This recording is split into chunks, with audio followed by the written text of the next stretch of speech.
Roma no cayó por los bárbaros que la conquistaron desde afuera, sino por los bárbaros que la destruyeron desde adentro. Con esas palabras, el historiador Ariel Durant, un erudito, describía la causa de la destrucción del Imperio Romano. Ustedes y yo que leemos la Biblia sabemos que en tiempo de Jesús, nuestro Señor, en los días de su nacimiento, de su vida, el Imperio Romano estaba en el apogeo de su poderío. Abarcaba la mayor parte del mundo conocido, era una fuerza monolítica que controlaba las naciones y por lo tanto, viviendo del saqueo, tenían un estilo de vida suntuoso. Sin embargo, con el paso de los años, el imperio, debido a la corrupción interna de sus habitantes, comenzó a desmoronarse.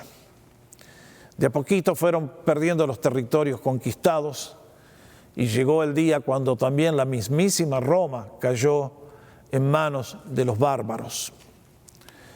Y como dice el historiador correctamente, si leemos en la historia, los que conquistaron Roma fueron fuerzas de enemigos externos.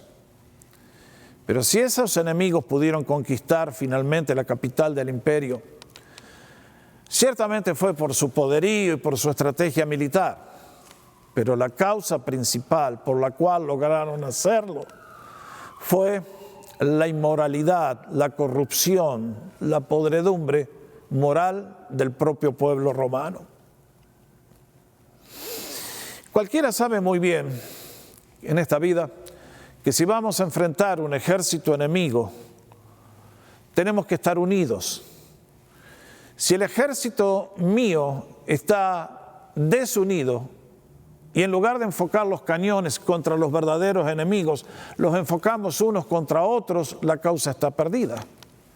Antes que salgamos a la batalla, antes que disparemos el primer balazo, la guerra ya está decidida. En el caso de Nehemías, esto es lo que estamos viendo esta mañana. Hasta aquí, como les expliqué hace un minuto, Nehemías ha venido conquistando cosas gigantescas, ha tenido logros impresionantes.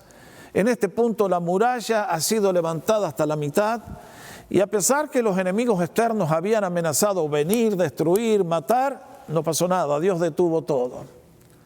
Pero ahora, mucho más peligroso, mucho peor, es que el pueblo hebreo estaba en una condición espantosa de división entre ellos y por lo tanto no iban a poder conquistar en esta guerra a los enemigos que les atacaban. Nehemías es una persona nueva, movido por el Espíritu de Dios, ha logrado resultados admirables hasta aquí. Pero en algún momento, en la mitad del proyecto, evidentemente, la gente estalla en protestas ante una situación absolutamente injusta que estaban viviendo y les ocasionaba problemas gigantescos en la vida personal, en la vida de su familia, como leímos, y por lo tanto la nación, el peor enemigo estaba dentro de las propias murallas de la ciudad de Jerusalén. Es así que entonces ustedes y yo leímos cómo se hace este alzamiento. Vienen a buscar a Nehemías porque se dieron cuenta que este es un líder diferente a todos los otros que han ocupado el sillón del gobernador anteriormente, pero eran unos chupasangres. Acá encontraron un hombre de integridad, de honestidad, de transparencia y por lo tanto vienen a expresar su queja. Y uno dice, pastor, ¿cuál es el problema aquí? No entendemos. Bueno, el problema que vamos a tratar hoy básicamente es el tema de la avaricia.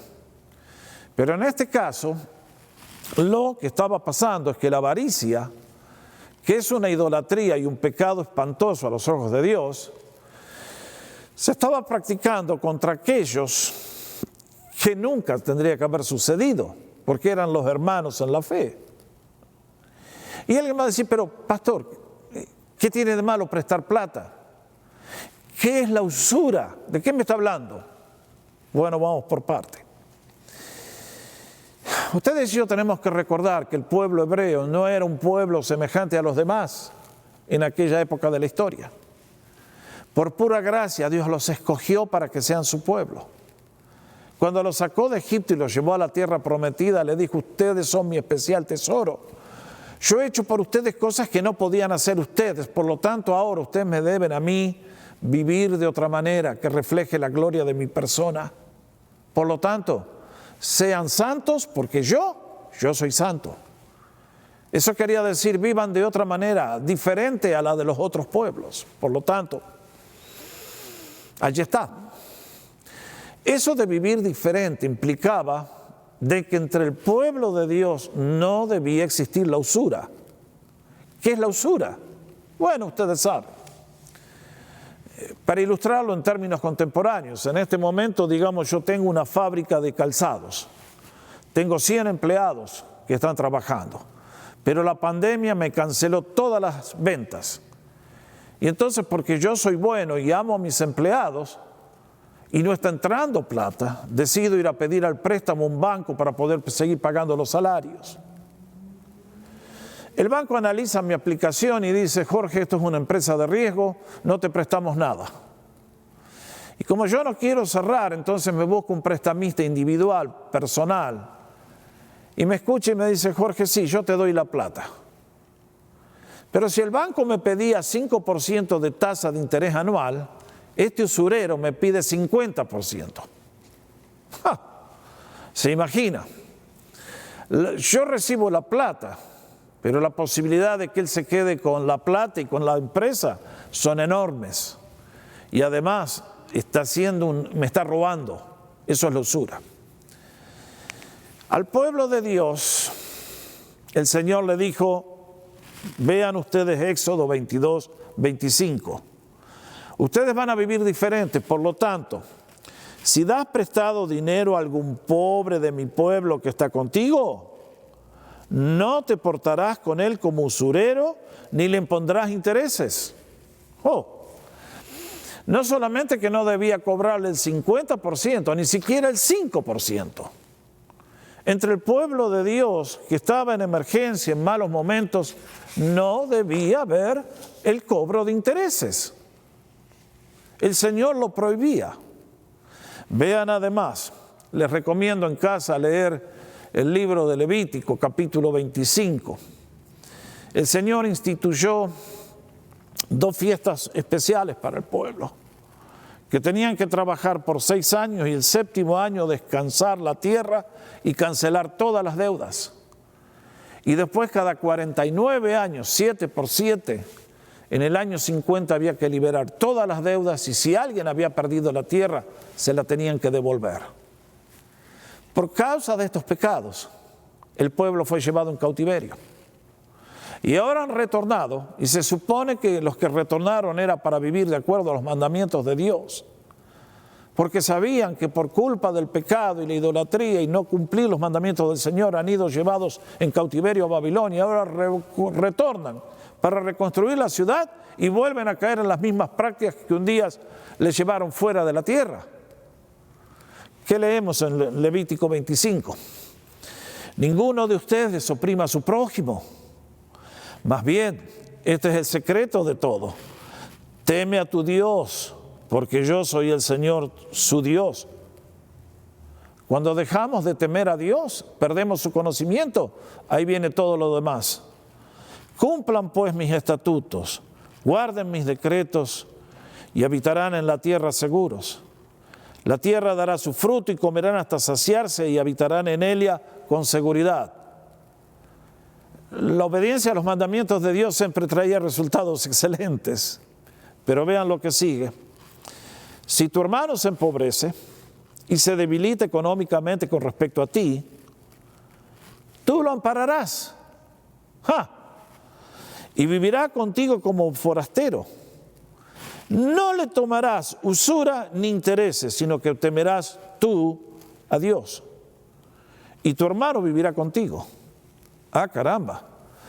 Hay muchas más referencias. Hoy por amor al tiempo no las voy a citar. En Deuteronomio, capítulo 23 también. El Señor está diciendo, la economía va y viene.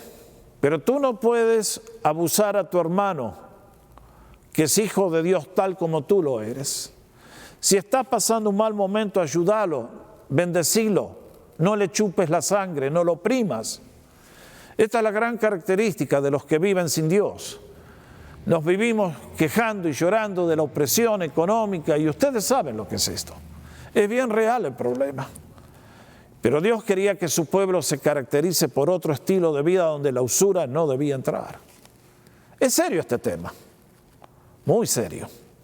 ¿Se acuerdan lo que dice el Salmo 15? ¿Cómo dice el Salmo 15?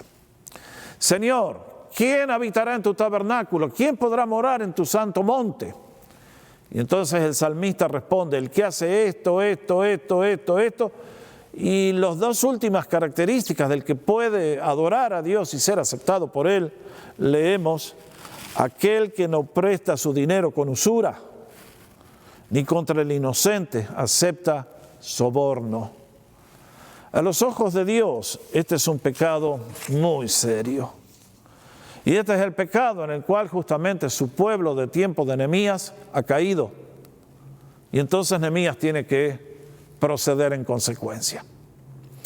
Cuando yo llego a este capítulo 5 de Nehemías, al leerlo, encuentro que es como un libro de 5 capítulos, que es como una obertura que tiene 5 movimientos, una sinfonía. ¿Qué encuentro en él? Bueno, vamos rápidamente. Lo primero que encuentro yo en los primeros 5 versículos que leímos es el gran clamor del pueblo oprimido. Acá Nehemías evidentemente está en el lugar donde está viviendo y en un momento se acerca un grupo de hombres y las mujeres son las más vocales, las que más expresan la queja y el dolor que les oprime. Es interesante cuando uno lee este relato que vinieron a Nehemías con gran clamor, nos dice en el versículo 1. ¿Saben una cosa? Esa es la misma palabra que encontramos en el libro de Éxodo. Cuando los hebreos estaban llorando por la opresión que los egipcios le habían metido. Dice que el clamor, el lamento, el lloro intenso, adolorido, llegó a la presencia del Señor y entonces. Y ahora, el mismo clamor, la misma palabra, se eleva a Dios en una queja ante lo que estaba pasando. Cuando ustedes y yo miramos estos primeros 5 versículos, encontramos básicamente 3 problemas. Primero, hay falta de alimentos. ¿Cómo se produjo? No sé. Tal vez en estos días que están construyendo el templo, la gente, Nehemías les pidió que se queden construyendo de día y de vigilantes de noche. Tal vez no han podido salir a comprar, a sembrar, y la población y están con hambre. Segundo, se encuentran con que en este momento de la historia sus campos no los tienen, no han producido y por lo tanto es el ejemplo de la fábrica de zapatos que le di. Tienen que comer pero no tienen con qué, tienen que comprar, no hay plata. Entonces van a sus hermanos que sí tienen y les piden el dinero y se los dan. Pero la consecuencia es que son tasas de intereses tan elevadas que no las pueden retornar. La fábrica está cerrada, no hay income, no hay plata que entre. Y entonces en aquellos años, esto sí que debe haber sido muy horrible y doloroso, los padres tenían que decirle a una hija, bueno, querida, andá allá y trabajá como esclava de aquel hombre para que nos pueda dar la plata y tú, el resto de tus hermanos y tus padres puedan sobrevivir la hambruna. Horrible. Piense usted si tuviera que dar un hijo suyo en esclavitud a otro. Olvídese. Qué experiencia espantosa. Y lo tercero, que encima, si la situación en este momento estaba horrible, aquella gente tenía que cumplir con los impuestos del rey, Artajerjes, el que le dio la bendición a Nehemías, no les había levantado a ellos los impuestos. Esto es lo que tiene el gobierno siempre. Al gobierno no le importa si la economía está bien o está mal. Ellos quieren la plata, necesitan la plata para pagarle a los que viven de los impuestos, y usted está mal o no es el problema del gobierno. Así son siempre. Siempre van a ser igual. Dicen que la justicia y esto y lo otro. Mentira. Lo único que les interesa es su propio bacalao. Nada más. Y en este caso, Artajerjes les había metido una carga pesadísima. Y aquí está el pueblo luchando para comer, para producir, para pagar. Y cada vez la cosa está peor. Y en lugar de tener alivio, la carga cada vez se encuentra más pesada. Y entonces pensaron, Nehemías tiene un oído que tiene simpatía hacia nosotros. Vamos a pedirle ayuda a él, porque este hombre evidentemente tiene otro espíritu. Y estaban en lo cierto. Nehemías era un líder según el corazón de Dios, tal como se dijo un día de David. Entonces, del clamor de los oprimidos, en los primeros 5 versículos pasamos a la reacción del juez justo, que en este caso es Nehemías, entre los versículos 6 y 10. Y ustedes y yo leemos que cuando Nehemías escuchó este reporte, en el versículo 6 nos dice, yo me enojé muchísimo. Hay mucha gente que piensa que el enojo es algo siempre malo. No. El enojo en este caso está perfectamente justificado porque no era una ofensa contra Nehemías, era un abuso contra los inocentes que debían ser protegidos, no abusados. Y es evidente que Nehemías reacciona de esta manera y lo primero que hace es llamar a los líderes del pueblo. Evidentemente aquí hay una reunión privada antes de ir en público. Y es entonces que los confronta con esta realidad. Ustedes están chupándole la sangre a sus hermanos, están practicando la usura contra cada uno contra su hermano. Bien, Nehemías. Evidentemente logró controlarse, fue hasta gente y los confrontó con esta práctica. Ahora, ustedes se dan cuenta por qué la oración es tan importante. Porque la posibilidad de Nehemías de tener éxito en esta empresa, con esta gente que está dominada, enceguecida por el dinero, las chances eran 0, a menos que Dios, por su Espíritu Santo, hiciera algo notable, lo cual lo hizo. Qué lección para todos nosotros, Siempre. Hay cosas que tú y yo nunca vamos a poder cambiar a menos que Dios intervenga con su mano poderosa. Hay situaciones que no el poder humano nos llega, no al corazón humano que ha sido atrapado por la avaricia, como en este caso los líderes del pueblo judío. Y evidentemente hasta los sacerdotes mismos estaban complotados y corrompidos. Y uno dice, wow. Reacciona Nehemías. Primera reunión privada. Pero luego leemos que llamó a una asamblea a todo el pueblo y evidentemente trajo a todos los líderes de la nación y en público los confrontó con el pecado que estaban cometiendo. Y nos dice que cuando les lanzó la acusación, esta gente se quedó muda, en silencio, sin saber cómo responder. Bueno, mis hermanos, esto es una indicación de la presencia del Espíritu Santo obrando en los corazones de aquellos que eran culpables.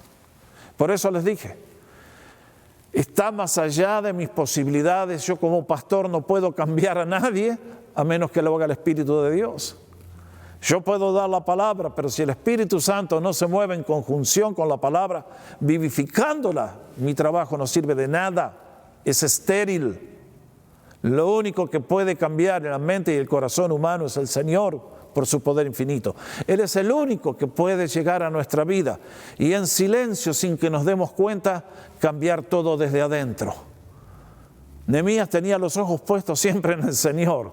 Ustedes ya lo hemos visto más de una vez, orando, pidiendo a Dios intervención. Movió el corazón del rey, cayó la voz de sus enemigos y ahora tiene que transformar el corazón de los líderes de la nación. Y es por eso que en los versículos 9 al 11 les hace esta exhortación. No está bien lo que hacen. No deben andar en el temor de nuestro Dios para no ser motivo de afrenta a las naciones. Allí está el problema. Leímos en el capítulo 1 que cuando el reporte le llegó a Nehemías mientras estaba en la corte del rey como copero, los que le trajeron las noticias del estado del pueblo en Jerusalén, era exactamente la misma palabra. El pueblo está en afrenta, en vergüenza, en desgracia. ¿Y como consecuencia de qué? De su propio pecado. Ahí está. ¿No debían ustedes temer a Dios? Esa es la pregunta que les hace. Cuando hay problemas acá es porque primero estuvieron el problema acá adentro. Si aquí tengo síntomas de una enfermedad es porque la enfermedad invisible está acá adentro. La consecuencia es la usura, el problema es que han perdido el temor de Dios. Siempre es igual. Cuando quitamos a Dios de la picture, el caos llega en todos los órdenes de la vida. Cuando ustedes y yo tememos a Dios, entonces la vida se endereza para el bien.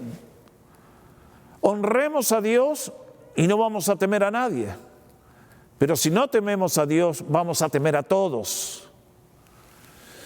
Este es el principio de vida que me enseña Nehemías. Y entonces, ante tal confrontación, el tercer volumen, el tercer capítulo de esta historia es que entre los versículos 12 y 13 yo encuentro los frutos de un digno arrepentimiento. Sí, esa fue la frase que utilizó Juan el Bautista con todo el pueblo de Israel cuando comenzó a predicar el mensaje de preparación para la venida del Mesías. Hagan frutos dignos de un arrepentimiento. Que si ustedes se arrepintieron del pecado que están haciendo, se manifieste en la conducta diaria. Que todos lo podamos ver, por favor. Entonces, los opresores dijeron, vamos a devolver lo que les robamos, vamos a devolverles todo. Damas y caballeros, que un avaro, que un codo de oro, que un agarrado suelte un peso, por favor. Solamente Dios puede hacer eso. ¿Se acuerdan la historia de Zaqueo en el Nuevo Testamento? Ahí leímos que Artajerjes pagan impuestos y los cobradores de impuestos, ya que el pueblo estaba oprimido, ellos encima se enriquecían oprimiéndoles y exigiéndoles el pago extra. De eso vivía Zaqueo. Y sin embargo, cuando el Señor llegó a su casa, nadie le dijo nada. El Espíritu Santo atrapó su corazón y Zaqueo dijo, Señor, si a alguno lo defraudé, se lo devuelvo cuadruplicado. Díganme, ¿quién puede hacer eso fuera del Espíritu Santo? ¿Se dan cuenta por qué yo tantas veces caigo como una tonelada de piedras contra las ideologías políticas? Porque son cuentos, son todas promesas falsas. Nadie puede cambiar el corazón humano, el único que puede hacer eso es Dios. Y en este caso lo hace. La gente, habiéndose enriquecido a costilla de los hermanos, oprimiéndolos y trayendo el sufrimiento, ahora dice, no, evidentemente estamos mal a los ojos de Dios y si Dios nos cae encima, va a ser 1000 veces peor que lo que nosotros hemos hecho. Le hemos abierto las puertas al castigo de Dios y me lo merezco. Entonces, el temor del Señor es el principio de la sabiduría y esta gente procede en consecuencia. Y cuando el pueblo escuchó la noticia, ustedes leyeron el versículo 3, clamaron todos, amén, amén. De golpe se hicieron aleluyas y pentecostales. ¡Qué bárbaro! ¡Qué notable!, ¿no? Así somos los creyentes. Cuando nos va bien, aleluya, aleluya. Pero cuando el Señor nos pone un torniquete y nos comienza a disciplinar, cuánto silencio hay en nuestras vidas y en la iglesia. Cuando el Espíritu Santo se mueve, alguien dijo correctamente, siempre aparece el famoso matrimonio. El Señor amén y la señora aleluya. Labios cerrados indican un alma muerta. Yo tengo todos los días razón para decir amén, Señor, por todas las bendiciones que me dio, aleluya por todos tus cuidados. Bendito sea el Señor, que cuando nos manda un Nehemías y nos confronta por el pecado es porque es la voz de Dios para traernos de regreso al lugar donde Él nos pueda bendecir. ¿Cómo estamos en este día? A la luz de los mandamientos de Dios. El Espíritu Santo siempre nos va a poner el dedo en algo que tal vez tenemos que cambiar y corregir. En este pueblo, en estos días de Nehemías, era la avaricia. ¿Qué te está diciendo el Señor en esta mañana? ¿Dónde te pone el dedo? ¿Dónde está la llaga que te duele? Y que con esa llaga le has abierto el poder al enemigo para que te destruya a ti. Piensa, mi hermano. El pecado es una afrenta al nombre de Dios, a tu vida, a las naciones, a todos. El pecado siempre le abrís la puerta al enemigo, dándole el poder para que haga sobre tu vida el caos, para que pase la maldición a tus hijos y a todos los que tú amas. Nadie se dio cuenta en este caso. Y vaya, la avaricia no es un pecado que se paga con cárcel.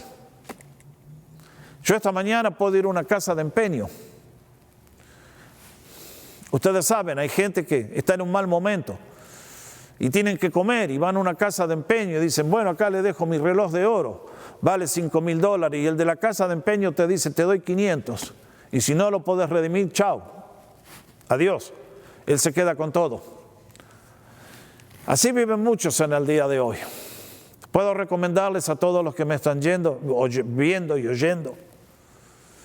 Aprende a temer a Dios, obedece sus mandamientos y la vida de abundancia será la consecuencia que siempre tendrás en tu vida.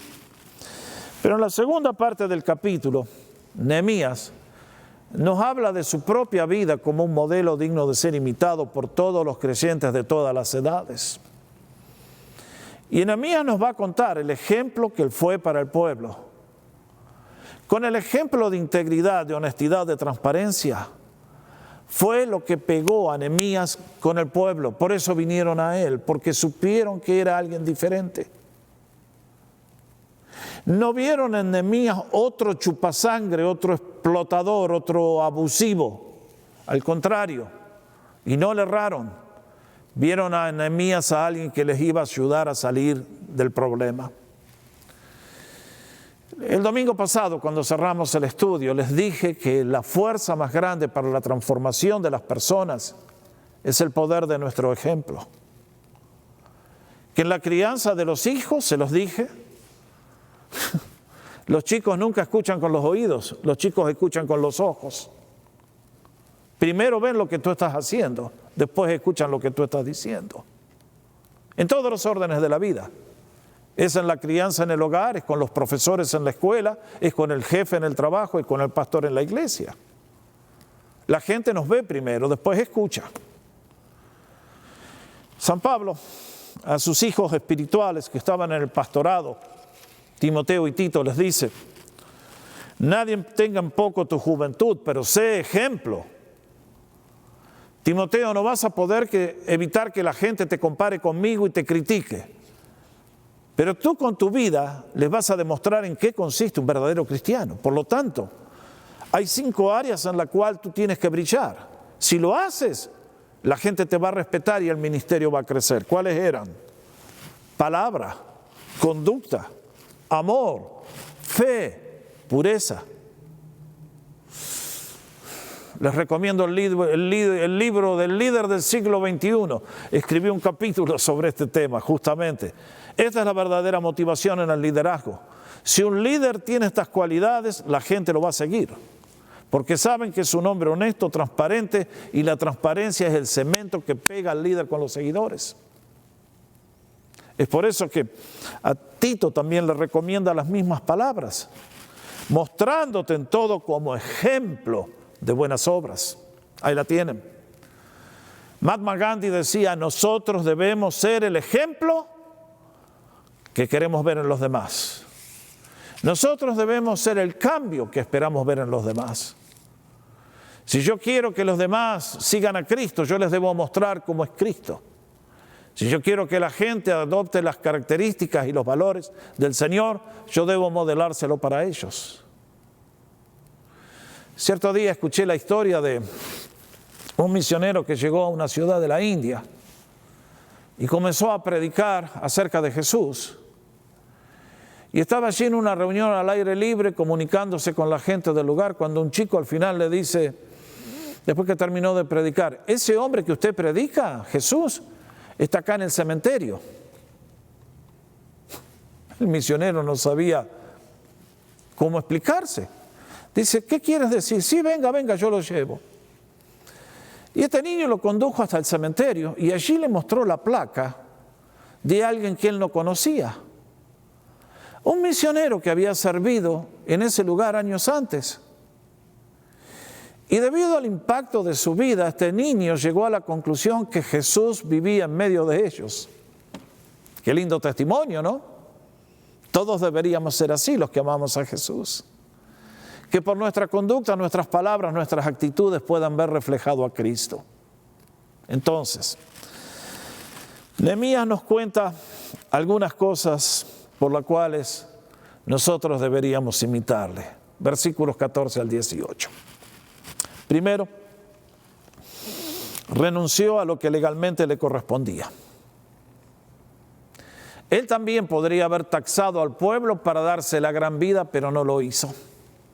De ninguna manera. ¿Y por qué? Pero yo no hice así a causa del temor de Dios. Todos los que le habían precedido en el cargo habían oprimido al pueblo, hasta los empleados habían oprimido al pueblo, nos dice. Nehemías no. Él muy bien tenía todo el derecho y el poder para hacerles cumplir la ley. Tenía la espada. Nehemías es un hombre que teme a Dios y por lo tanto, en lugar de oprimir, viene a liberar. Benditos sean esos líderes. ¡Qué ejemplo! Segundo, nos dice en el versículo 16 que él no vino a Jerusalén para chuparle la sangre a los de la ciudad, sino a construir el muro para que ellos pudieran estar bendecidos y seguros. ¡Qué test de la capacidad y de las motivaciones de un verdadero líder! San Pablo le decía a los corintios, nosotros no llegamos ahí para enseñorearnos de vuestra fe ni enriquecernos. San Pablo había ido en busca de corintios, no del oro de los corintios. Tercero, nos dice en los versículos 17 y 18, no sé cómo ponerlo, creo que es un ejemplo de bondad. Porque Nehemías podría haber exigido, hey, acá hay líderes que están trabajando para ustedes, tienen ustedes que mantenerlo. No.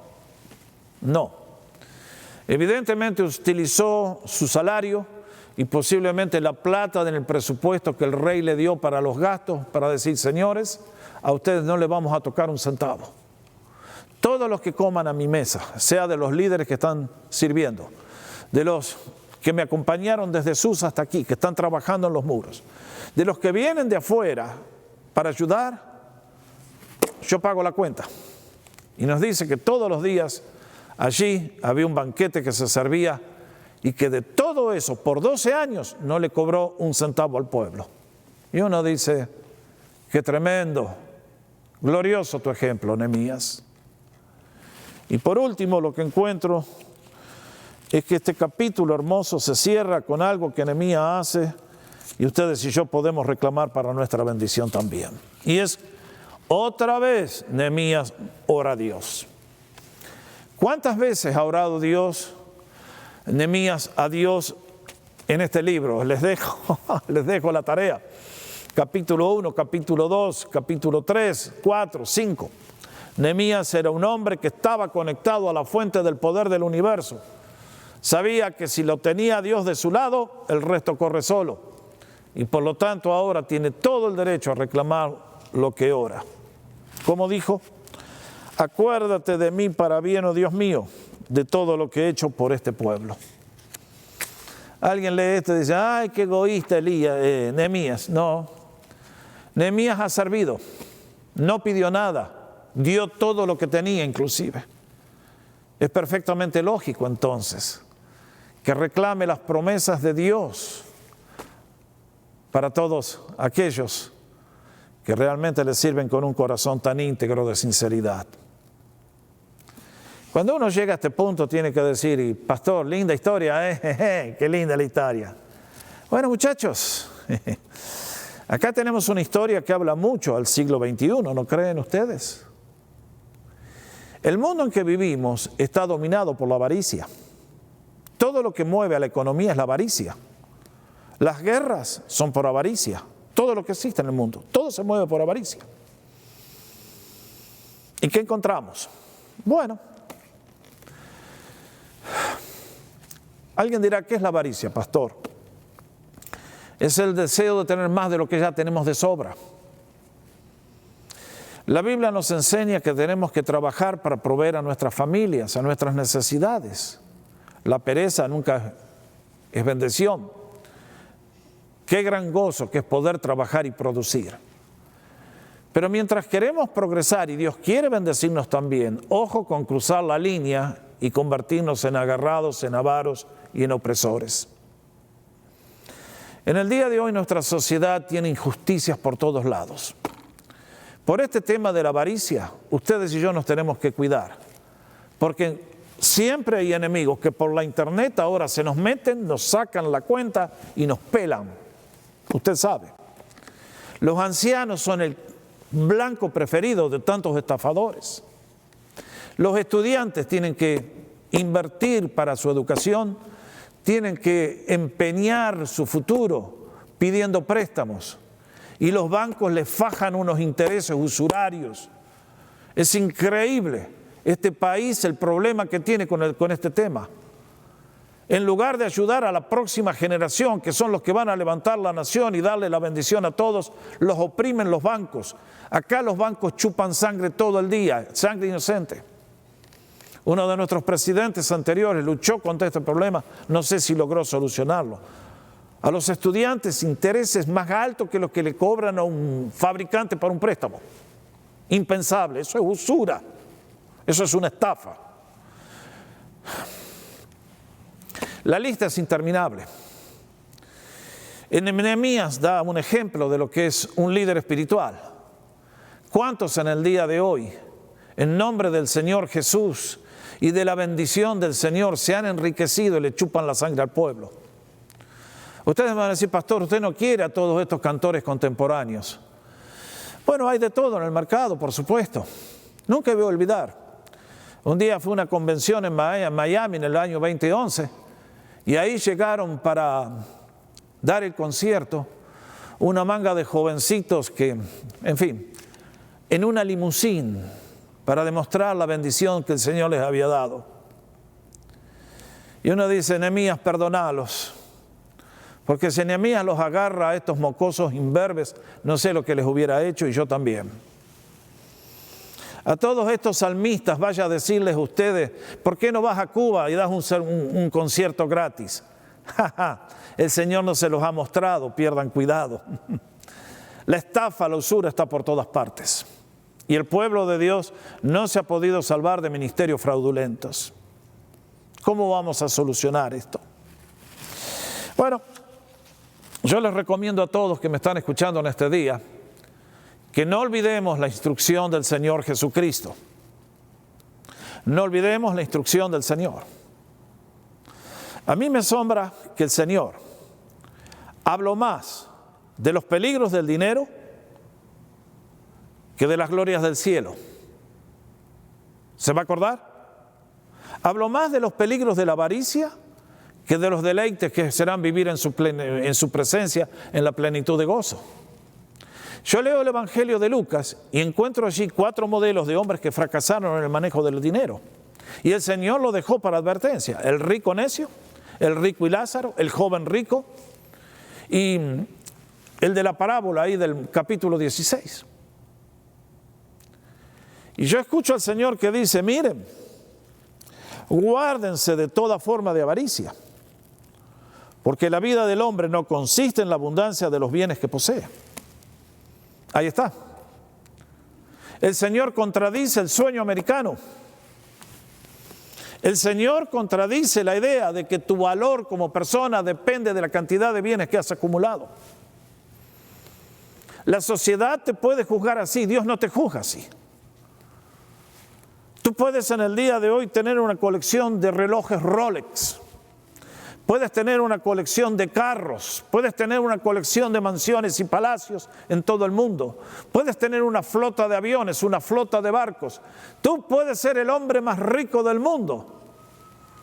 Pero el Señor te dice, la vida del hombre, el secreto de la vida del hombre no es la abundancia de los bienes que ha acumulado.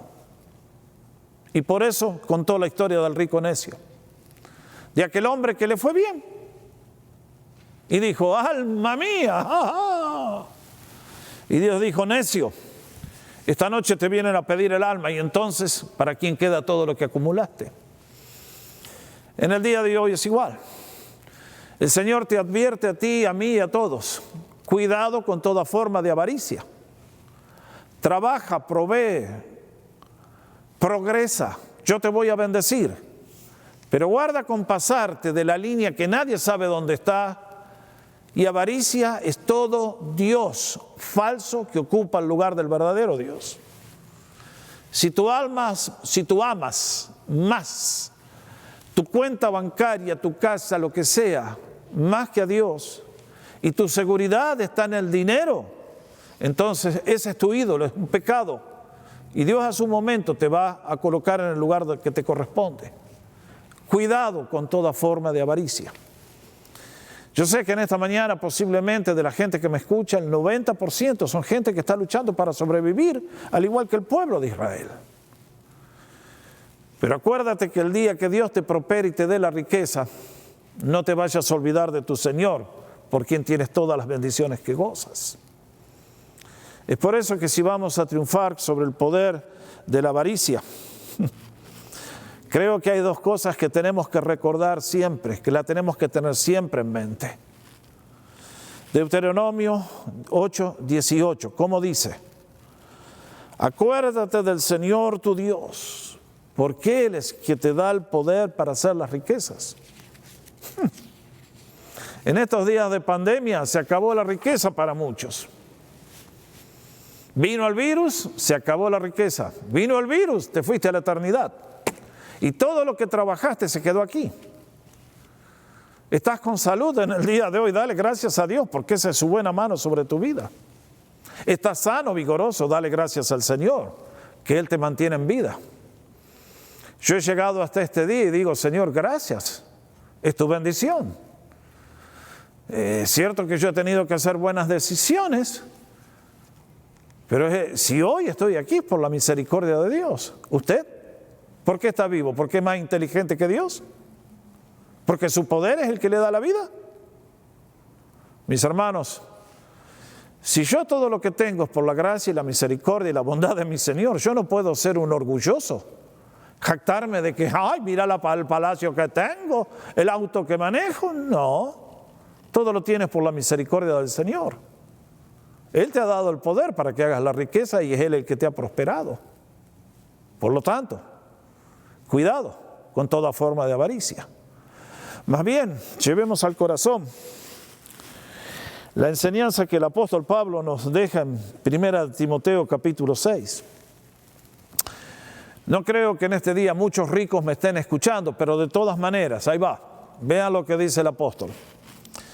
A los ricos de la edad presente, manda, no les voy a sugerir, ordenales, que presten atención, que no sean altivos, fanfarrones, agrandados por culpa de la riqueza, ni pongan su esperanza en la incertidumbre de las riquezas, sino en Dios que nos provee todas las cosas en abundancia para que las disfrutemos. Ah, qué lindo que es mi Dios. Él nos quiere dar las cosas en abundancia para que disfrutemos. Y créanme que Dios no está en el evangelio de la prosperidad. Dios es un Dios bueno. Él quiere verte bien a ti. Estás en Estados Unidos, pudiste prosperar, dale gracias. Fue Él el que te abrió las puertas. Estás prosperando, dale más gracias. Pero las riquezas, dice, son inciertas. Pongan su fe en Dios, que es el que nos da todo. Y a la luz de todo esto, dice, que hagan el bien, que sean ricos en buenas obras, que sean generosos y dispuestos a compartir. Este era Nehemías. De todo lo que Dios le había dado no se lo guardó para él porque sabía que acá en la tierra se queda todo. Lo utilizó para bendecir a sus hermanos. Y sigue diciendo, atesorando para sí buen fundamento para el porvenir, para que echen mano de la vida eterna. Ahí está.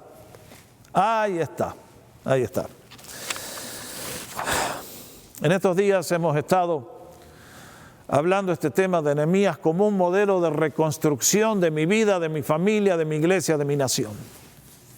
Dijimos que la clave está capítulo 1 en la oración, capítulo 2 en el planeamiento sabio, tercero en el servicio, cuarto capítulo, venciendo a los enemigos por la fe, por el poder, al considerar que nuestras familias están en riesgo.